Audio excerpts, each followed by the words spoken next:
Proliferação e diferenciação celular são processos complexos controlados por um sistema integrado que mantém a população celular dentro dos limites fisiológicos. Alteração no processo regulatório resulta em distúrbios, ora da proliferação, ora da diferenciação, e ora das duas ao mesmo tempo. As lesões resultantes são muito numerosas e têm enorme importância por sua prevalência e gravidade. As neoplasias malignas, em particular, constituem grande problema de saúde e doença no mundo todo.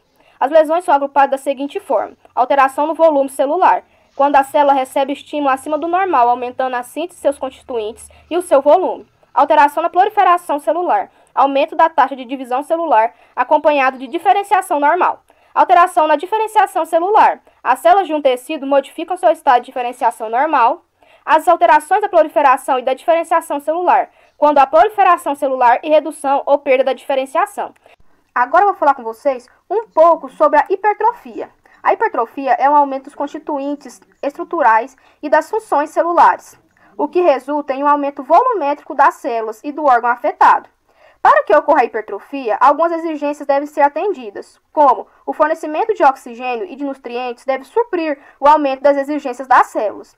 As células devem ter suas organelas e sistemas enzimáticos íntegros.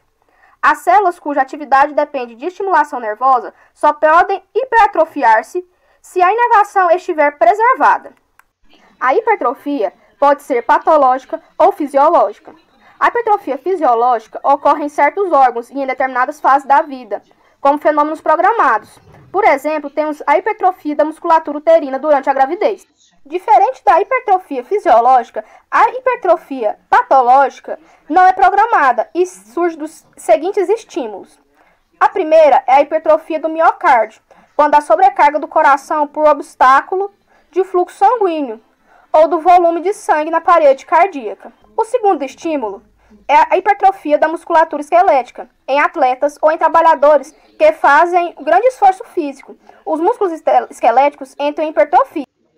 A quarta hipertrofia é a de neurônio, que ocorre em neurônio dos plexos mioentéricos, a montante de estenose intestinal, e em neurônios motores do hemisfério cerebral, não lesado em caso de hemiplegia. O quinto é a hipertrofia de hepatócitos, após o estímulo dos barbitúrios. A hipertrofia de hepatócitos por aumento do retículo endoplasmático liso. A hipoplasia é a diminuição da população celular de um tecido, de um órgão ou de parte do corpo. A região afetada é menor e menos pesada que o normal, mas conserva seu padrão arquitetural básico. A hipoplasia resulta na diminuição do ritmo de renovação celular, o aumento da taxa de destruição das células ou ambos os fenômenos. Hiperplasia consiste no aumento do número das células de um órgão ou de parte dele, por aumento da proliferação ou pela diminuição da apoptose. Hiperplasia só acontece em órgãos que contêm células com capacidade replicativa. Em órgãos com hiperplasia, ocorre aumento da síntese de fatores de crescimento e de seus receptores, além da ativação da rota de intercelulares de estímulo para a divisão celular. A hiperplasia é desencadeada por agentes que estimulam a função celular, sendo também uma forma adaptativa das células à sobrecarga de trabalho. Muitas vezes, um órgão apresenta concomitantemente hipertrofia e hiperplasia, pois uma mesma causa pode desencadear os dois processos. A hiperplasia é reversível. Se a causa é limitada, a população celular volta ao nível normal. Metaplasia. Metaplasia significa a mudança de um tipo de tecido adulto, epitelial ou mesenquial, em outro da mesma linhagem. Um tipo de epitélio transforma-se em outro tipo epitelial. Um epitélio, porém, não se modifica em um tecido mesenquimal. Metaplasia resulta na inativação de alguns genes, cuja expressão define a diferenciação do tecido que sofre metaplasia, e a despressão dos outros, que condicionam outro tipo de diferenciação. Displasia é uma condição adquirida caracterizada por alterações na proliferação e da diferenciação celular, acompanhada de redução ou perda de diferenciação das células afetadas. Os exemplos mais conhecidos são as displasias epiteliais, nas quais ocorre aumento da proliferação celular e redução da maturação das células, que podem apresentar algumas atipias celulares e arquiteturais. A atipia mais importante em displasias é a cariomegalia, por alterações do conteúdo do DNA. Displasia é um processo mais complexo e com mais alterações na expressão dos genes, que regulam a proliferação e a diferenciação das células, razão pela qual muitas displasias são consideradas lesões pré-cancerosas. Quanto mais grave a displasia, maior o risco de sua evolução para um câncer. O termo displasia é empregado também para indicar outros processos patológicos, cuja patogênese é variada e pouco conhecida. As células neoplásticas sofrem alterações no seu mecanismo regulatório de multiplicação, adquirem autonomia de crescimento e tornam-se independentes a estímulos fisiológicos. As atividades celulares se manifestam continuadamente, sem regulação, e são chamadas de constitutivas para células tumorais. Proliferação é a atividade constitutiva. Neoplasias são divididas em duas grandes categorias, benignas e malignas. As benignas geralmente não são letais, nem causam vários transtornos para os hospedeiros. As malignas, em geral, têm crescimento rápido e muitas provocam turbulações homeostáticas graves, que acabam levando o indivíduo à morte. Vou explicar um pouco sobre as neoplasias benignas. As células das neoplasias benignas, em geral, são bem diferentes e podem ser distinguíveis das células normais correspondentes. As atipias celulares e arquiteturais são discretas, ou seja, o tumor produz bem o tecido que lhe deu origem. Como a taxa de divisão celular é pequena, em geral, o tumor tem crescimento lento. Em tumores benignos, as células crescem unidas entre si e não se infiltram no tecido vizinho e formam uma massa geralmente esférica. Esse crescimento é do tipo expansivo e provoca compressão nas estruturas adjacentes, que podem sofrer hipotrofia. Com consequências, forma-se uma cápsula fibrosa em torno do tumor. Com isso, a neoplasia fica bem mais definida e pode ser completamente removida com cirurgias. As neoplasias malignas são formadas por células que apresentam certas propriedades, cujo conhecimento é essencial para a compreensão da doença. As propriedades das células cancerosas aproximam-se de modo variável daquelas células embrionárias normais, o que está de acordo com sinais fenotípicos de perda de diferenciação. A aquisição de novas propriedades acompanha as mudanças fenotípicas, conferindo às células cancerosas a imortalização e a capacidade de autossustentação, de invasão e evasão do sistema imunitário, de formar colônias à distância. Vias de disseminação das células cancerosas. Via linfática é a principal via de disseminação inicial de carcinomas. Como regra, o primeiro sítio de metástase é o primeiro linfonodo e a via de drenagem linfática do tumor, chamado linfonodo sentinela. Via sanguínea. Células cancerosas que penetram a corrente sanguínea podem ser levadas a qualquer parte do corpo. Também temos outras vias, como o transporte de células neoplásticas, podem ser feito também por canais, ducto ou cavidades naturais. Os movimentos das vísceras ou líquidos dessas cavidades deslocam as células por diferentes sítios, onde podem implantar-se. Carcinogênese e mecanismos de formação e desenvolvimento de neoplasias. Células tumorais originam-se de células normais que sofrem alteração no DNA ou em mecanismos que controlam a expressão gênica, em um ou mais locos envolvidos no controle e da divisão e da diferenciação celular. A carcinogênese é um processo complexo, multifásico e depende de fenômenos genéticos e equigenéticos que culminam no surgimento de clones de células imortalizadas, que adquirem a capacidade de se multiplicar automaticamente e invadir os tecidos vizinhos e de dar metástases. Etiopatogênese das neoplasias. Os tumores são entendidos como resultado de agressões ambientais em um indivíduo geneticamente suscetível. Muitos fatores ambientais estão seguramente envolvidos na carcinogênese. Os principais são: 1. Tabagismo, associado sobretudo a câncer de pulmão, boca, faringe, laringe, esôfago e bexiga. 2. Dieta rica em gordura, especialmente na relação com carcinoma coloretal. 3. Obesidade. 4. Alimentos processados. 5. Alcoolismo, particularmente quando os cânceres da faringe, laringe, esôfago e fígado. 6. Infecção, especialmente por alguns vírus. 7. Exposição a carcinogênios ambientais, como radiação. A causa ambiental pode atuar de forma endêmica ou esporádica. Os mecanismos epigenéticos são aqueles em que as alterações gênicas impedem a modificação da sequência do DNA, embora sejam transmitidas para gerações seguintes. Os mecanismos epigenéticos têm merecido interesse crescente, pois ajudam na compreensão nas alterações moleculares encontradas em muitos cânceres. Vias intercelulares que comandam a carcinogênese. O câncer pode originar-se de duas principais vias. Uma, a via clássica, a mais comum, associada à mutação variada e ativadas em oncogênese e genes supressores de tumor. O 2 é o fenótipo mutador, relacionado com defeitos no sistema de reparo do DNA, os quais favorecem o acúmulo de mutação em genes associados à transformação neoplásica. Embora a carcinogênese seja um processo multifásico no qual vários genes são alterados, a sequência exata dos elementos não é totalmente conhecida. Carcinogêneses virais. O estudo da carcinogênese viral tem grande interesse prático, porque, de um lado, cânceres humanos e de muitos animais são associados à infecção por vírus. De outro, pelo fato de quais os conhecimentos sobre o mecanismo envolvido na carcinogênese por vírus muito ajudam na compreensão da carcinogênese em geral. Tanto o vírus do DNA como do RNA podem induzir tumores. Vírus de RNA. Os vírus oncogênicos de RNA são retrovírus. Esses são vírus de RNA de fita simples, que após penetrarem em células e por ação da transcristase reversa, são convertidos em DNA de dupla fita e se integram no genoma celular.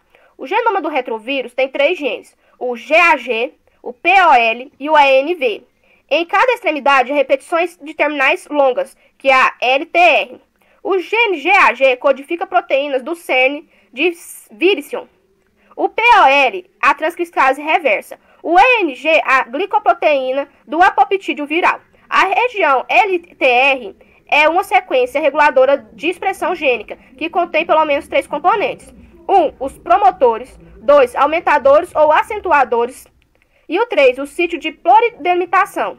Vírus de DNA. Muitos vírus de DNA associam-se a neoplasias diversas, benignas ou malignas, em diferentes espécies de animais. A maioria dos vírus de DNA oncogênicos conhecidos é de animais de laboratório, domésticos ou selvagens. Vírus do papiloma originam tumores tanto em humanos quanto em outros animais. Há 2 modos de comportamento de uma infecção de DNA oncogênico. O vírus infecta a célula e permite a transmissão de seus genes precoces e tardios, além da multiplicação de seu DNA. Com isso, formam-se novas partículas virais e a célula é destruída. Quando ocorre uma sequência de eventos, a célula é chamada permissiva. 2. A célula não permite a replicação viral e é considerada não permissiva. Os tumores humanos induzidos por vírus de DNA. Vírus do papiloma humano, vírus Epstein-Barr ou EBV, vírus da hepatite B e o vírus HHV8, que é o vírus 8 do herpes humano. Carcinogênese química. Os cancerígenos químicos são divididos em grandes 2 categorias: os cancerígenos diretos e os cancerígenos indiretos. A maioria das substâncias cancerígenas, contudo, precisa primeiro sofrer modificações químicas no organismo antes de se tornarem eletrofílicas e ativas. Os cancerígenos químicos diretos ou indiretos atuam no DNA e causam mutações. Os genes mais afetados por cancerígenos químicos é o RAS e o TP53. O principal mecanismo de ação dos carcinogênios químicos é a formação de compostos covalentes do DNA, que aumenta a probabilidade que ocorra erros durante a replicação. O principal cancerígeno químico conhecido pode ser agrupado em hidrocarbonetos políticos aromáticos, aminas aromáticas, azocompostos, alquilantes, hidrominas, aflatoxinas, asbetos, cloreto de vinil e carcinogênios inorgânicos. Carcinogênios por radiação. Tanto as radiações excitantes como as ionizantes podem provocar tumores em humanos e em animais. As formas de exposição para esses agentes físicos são muito variadas e frequentes, de modo que, em conjunto, elas têm grande interesse prático. Como na carcinogênese química, as radiações também provocam mutação e são capazes de ativar oncogenes ou inativar genes supressores de tumor, podendo atuar sinergicamente com outros carcinogênicos. Radiação ultravioleta. Os raios ultravioleta, UV, da luz solar, são provavelmente o agente cancerígeno mais atuante na espécie humana. Os cânceres de pele são mais frequentes em humanos que têm estreita relação com a exposição ao sol e são encontrados periodicamente em pessoas expostas à luz solar por período prolongado. Radiação ionizante. A radiação ionizante podem ser eletromagnéticas, como no raio-x e o raio gama, ou particuladas, como em partículas alfa, beta, nêutrons e prótons. A maior incidência da ação cancerígena dessas radiações é na maior incidência do câncer cutâneo ou leucemias em radiologistas ou operadores do aparelho de raio-x. Exposição excessiva ao raio-x na infância, que aumenta a incidência de leucemias e câncer de tireoide. Câncer broncopulmonar é mais comum em trabalhadores de mina, que contêm compostos radioativos. Aparecimento de osteosarcomas em operários que invernizam mostradores luminosos e que tinham hábitos de umedecer os lábios com pincel com material fluorescente. Hábito de incidência de leucemias e tumores sólidos, como mama e colo, em sobreviventes à exposição atômica de Hiroshima e Nagasaki. Aumento do câncer de tireoide em crianças que sobreviveram nas proximidades do acidente de Chernobyl. Aplicação experimental de radiação que induz neoplasias em diferentes animais. Efeitos locais e sistêmicos das neoplasias. As neoplasias benignas e malignas causam transtornos variados, que vão desde um simples problema estético, por um tumor benigno na pele ou subcutâneo, ou até a morte do hospedeiro. A principal consequência das neoplasias benignas se deve ao seu tamanho, à sua localização ou à sua capacidade de produzir substâncias biologicamente ativas. A dos cânceres ocorrem de vários efeitos devastadores, provocando na sua sede e em órgãos distantes. Efeitos locais. Efeitos locais de neoplasias dependem de uma grande parte da sede e de suas dimensões do tumor. Quando dentro ou nas proximidades de canais ou de estruturas tubulares, as neoplasias benignas ou malignas podem causar obstruções. As mais frequentes e mais importantes é fluxo do líquor do tumor intravascular ou na região do aqueduto cerebral, que resulta em hidrocefalia, ou no trato digestivo por neoplasias de estômago ou intestinos, que determina estenose esofágica ou pilorárica, ou obstrução intestinal, ou da urina, por tumores situados nas vias urinárias, que provoca hidroforese, ou da bile nos tumores de via biliares ou pancreáticas, que causa icterícia. Os tumores podem causar compressões e deslocamento de órgãos ou estruturas. Os mais importantes são os tumores intracranianos, cujo crescimento progressivo comprime o tecido nervoso adjacente e pode levar à hipertensão intracraniana e suas graves consequências. Por compressão ou infiltração de nervos insensitivos, os tumores provocam dor. Efeitos sistêmicos. Efeito sistêmico está relacionado com distúrbio metabólico devido à produção de substâncias tóxicas ou de ação fisiológica. Os principais são produção de hormônio, como tumores benignos e malignos de glândulas endócrinas, podem causar tanto a redução quanto o aumento dos hormônios. Gagueixa, uma das consequências mais dramáticas do estado do câncer, que é o estado de confusão progressiva, fraqueza generalizada, anemia e emagrecimento acentuado. Síndromes paraneoplásicas, que constituem manifestações clínicas que não podem ser explicadas apenas pela existência de um tumor em determinado local ou por substâncias produzidas pelo órgão de origem da neoplasia. Mecanismo de defesa das neoplasias. Vigilância imunológica. As células tumorais possuem antígenos, contra os quais os hospedeiros montam uma resposta imunitária. A descoberta de que os linfócitos do timo participam ativamente na rejeição de enxertos e de que, em modelos experimentais, tumores transplantados são rejeitados, levou à proposição da teoria da vigilância imunológica contra o câncer. A teoria tem como base o fato de que, em invertebrados, o processo de multiplicação celular favorece o aparecimento da mutação, aumentando a chance de surgir um câncer. O surgimento de um câncer estaria na dependência de uma mutação somática, que provoca transformações malignas e a incapacidade do sistema imunológico de eliminar clones transformados. Mecanismos imunitários e resistência ao câncer. Além de resposta inata, o sistema imunitário atua por meio de resposta adaptativa para eliminar células tumorais. A reação imunitária, medida por células, é mais eficaz contra tumores sólidos do que a resposta humoral. Mecanismo de evasão das células cancerosas. Admitida a ideia de que a resposta imunitária inata e adaptativa são competentes para eliminar as células cancerosas, inclusive no início de seu desenvolvimento, é importante conhecer como as células neoplásicas conseguem evadir o mecanismo imunitário de defesa. A teoria da vigilância imunitária admite que, se no início da formação do tumor os clones neoplásicos são reconhecidos, eles podem ser eliminados, abortando o crescimento do câncer. A instalação e a progressão do câncer podem e dependem da capacidade de superar a resistência imposta pelo sistema imunitário, o que pode ser feito por meio de 1. Modulação gênica. 2. Instalação de tolerância induzida pelo tumor nas fases iniciais de seu desenvolvimento. 3. Atuação do mecanismo de escape na resposta imunitária já montada. 4. Alteração nos pontos de checagem da resposta imunitária. Agora, por último, eu vou explicar sobre a imunoterapia das neoplasias. O conhecimento de que o sistema imunitário tem papel na defesa do hospedeiro contra as neoplasias fornece uma base para que uma outra modalidade de tratamento das neoplasias, a imunoterapia, pode ser tentada.